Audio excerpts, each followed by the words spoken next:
Kids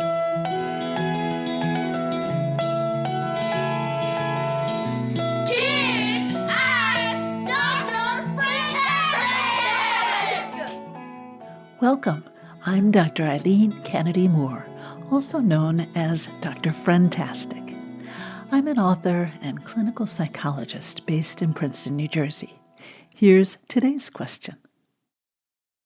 I'm Abby. I am 9. My question is, why do people tease you for attention? Hi, Abby. That's a very interesting question. Almost every kid has been teased, and it can be upsetting. You might feel angry, embarrassed, hurt, or sad. Teasing involves a combination of humor and aggression. The person getting teased may not find it funny, but the teaser almost always claims that they're just trying to be funny. There are lots of different kinds of teasing. Someone might take something of yours and hold it out of your reach, or they might make fun of how you look or tell an embarrassing story about something you did. They might trash talk you during a sports game, or call you names, or imitate you in an exaggerated way. They might even tease you with noises like nya nya. You mentioned teasing for attention. Often kids tease because they're looking for a reaction from the person being teased. They may feel powerful or find it entertaining if the kid being teased gets upset. Teasers might also be trying to impress others. They might think that if they point out someone else's differences or difficulties, it makes them look better. That's not true. You can't lift yourself up by putting others down. Sometimes kids join in on teasing because they want to be part of a group and distance themselves from the kid being teased, sort of like announcing, "I'm nothing like that kid."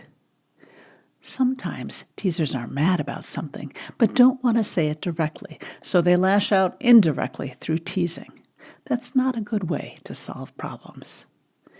But sometimes teasing is a friendly sign of affection and playfulness.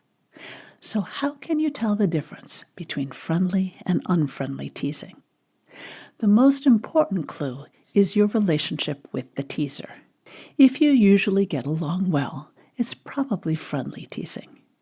If you don't, it's more likely mean teasing. How they tease matters. Does the teaser have a friendly smile or a mean smirk? Is their tone of voice silly or sarcastic? The topic of the teasing also matters. For instance, if a friend calls you something like Hannah Banana, well, that doesn't really say anything about you as a person, and you probably don't have strong feelings about bananas, so that's likely just goofing around. But if someone teases you about a more personal or sensitive topic, and especially if they do that in front of others, that's more likely mean teasing. So that brings us to another question. How should you respond to teasing? Well, if you're friends with the teaser, but you don't like the teasing, say so. You could say, "Please don't call me that. I don't like it." Or, "That's an uncomfortable topic for me. Could you please not tease me about it?" Good friends care about each other's feelings, but they can't read each other's minds. You may need to tell your friend directly if their teasing bothers you. If the teasing is friendly and silly, you could respond with silliness, or just say a classic line like, "I know you are, but what am I?" Or, "That's so funny, I forgot to laugh."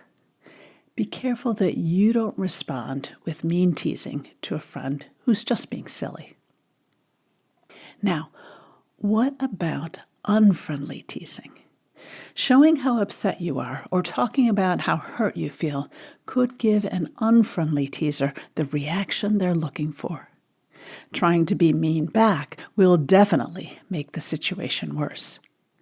Sometimes ignoring works, but often that just makes the teaser try harder to get a reaction. You may want to try giving a bored response, then calmly walking away. You could say, "So what?" Or, "Okay," or "Tell me when you get to the funny part." Bored agreement with the teasing can be a conversation ender. Yep, that's true. I'm bad at free throws. You could also pretend it's a compliment and say, thanks for noticing, with a big fake smile. Then, don't hang around to listen or argue. You don't respect the unfriendly teaser's opinion, so walk away like it doesn't matter.